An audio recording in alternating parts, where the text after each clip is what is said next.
involves me. There's a quote, right, by Mahatma Gandhi saying that one should act with love and respect for one's opponent, well, especially if they are star debaters. Assalamualaikum warahmatullahi wabarakatuh, and a very pleasant morning and to the magnificent audience who are present here in this very hall. So basically, ladies and gentlemen, what I have the side opposition talked about is simply follow, ladies and gentlemen.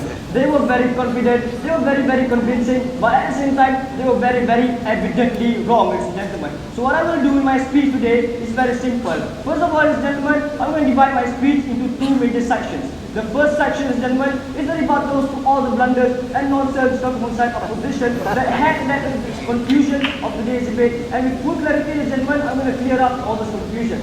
And on the second section of my speech today, I'm going to further lay out the case of the side government, splitting into two main contentions under the aspects of politics and under the aspects of social, in proving to you, which constitute the majority of a point, proving to you at the end of the day that new media is actually uniting the world. Uniting in the sense that it is not creating world peace, ladies and gentlemen, because, ladies and gentlemen, the South government believes that world peace is simply absurd to be achieved just by new media, ladies and gentlemen, because of the differences between people and the disputes between people itself. But what we mean, ladies and gentlemen, by unity is because of the sharing of common interests, because of the understanding of cultural difference when countries become economically prosperous, ladies and gentlemen, which could be achieved by new media itself. Now that is the misunderstanding that side opposition had clearly misunderstood, ladies and gentlemen. So basically, ladies and gentlemen, we are going to show you how is it will create a sense of understanding between cultures, between countries. It could actually increase the diplomacy ties between countries under the aspect of politics, ladies and gentlemen. So first of all, ladies and gentlemen, moving on to my first section of my speech, which is the rebuttals to all their own blunders, ladies and gentlemen.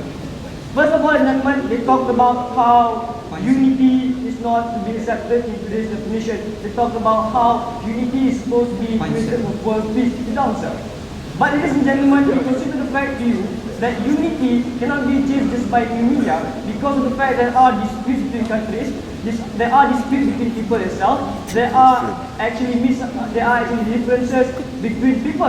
But what we mean to say to you, in this rapid state of technological advancement, where globalization is becoming much and much more prominent, because of new media itself, because of the existence of new media, people are becoming integrated. People could actually communicate from this end of the world to the other end of the world. Gentlemen, has proving to you that it is uniting the world, gentlemen.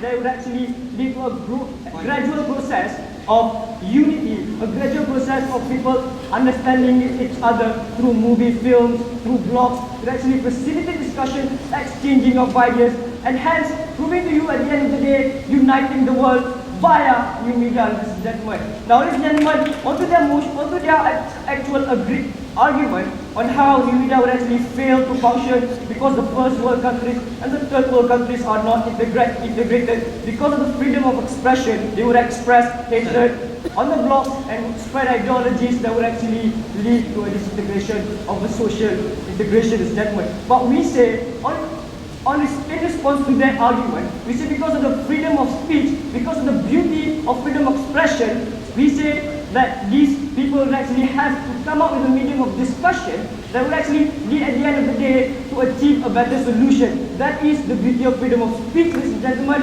that they will achieve. I've shown you how their arguments coming from side opposition is simply bollocks, ladies and gentlemen. And therefore, we'll move on to my second session of my speech today. But before I move on, yes sir. Prove to me that understanding is already achieved in the status quo instead of explaining that the media is just a tool. We are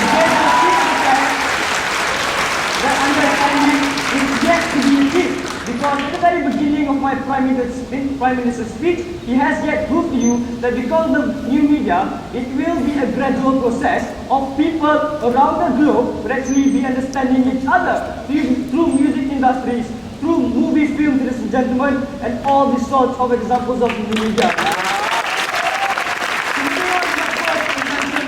Under the view of politics, on how it would actually unite the world via new media, ladies and gentlemen. And second of all, under the contention of social aspects, I will speak under this these two contentions under two very simple bases, ladies and gentlemen. First of all, under the contention of politics, I will speak under the basis of how it bridges countries across continents through international occurrences, ladies and gentlemen. Now, ladies and gentlemen, first of all, you must understand the very fact of how the existence of new media, it provides a wide range of interconnectivity, a wide range of information, a wide range of accessibility to all parts of society, which could actually simultaneously broadcast international affairs in a single click of a button, ladies and gentlemen. In a single click of a button, in methods of efficiency, which compares to you before we didn't have new media, at the age of Cold War, ladies and gentlemen, where countries, underdeveloped countries do not have the accessibility for new media to actually be updated on what's happening around the world. Now, comparing to the state that we are having now, of the existence of new media, sit down, sir, we could actually be exposed around the world of what's happening, the international occurrences that is happening around the world with a single click of a button, ladies and gentlemen. And that we say is uniting the world. So we say, ladies and gentlemen, we consider the fact that we are not trying to propagate and to actually create world peace. We are trying to actually have an understanding, a common share of interest between people. For example, when people watch World Cup, ladies and gentlemen, on how the occurrences of World Cup through this new media, through TV, it would actually be a focal point. A focal point on how people actually share common interests to watch the matches of football, and therefore lead to a minimum discussion between the matches that had happened in World Cup, hence leading to a discussion that would actually achieve a better solution at the end of the day.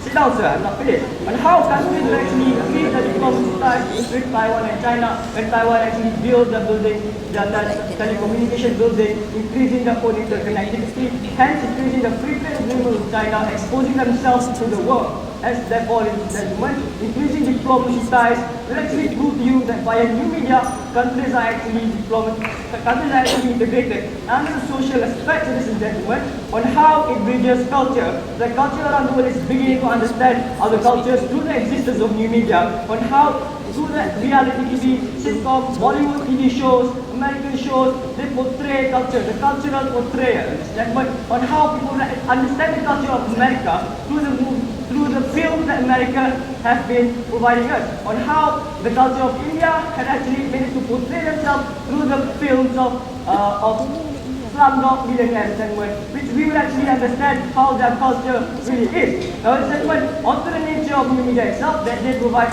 a wide accessibility to provide you a medium of discussion, a medium of expression that would actually lead to an exchange of ideas and judgment, hence providing to you that it would actually unite the world, when it gives you the accessibility to give you the freedom of speech and also exchanging of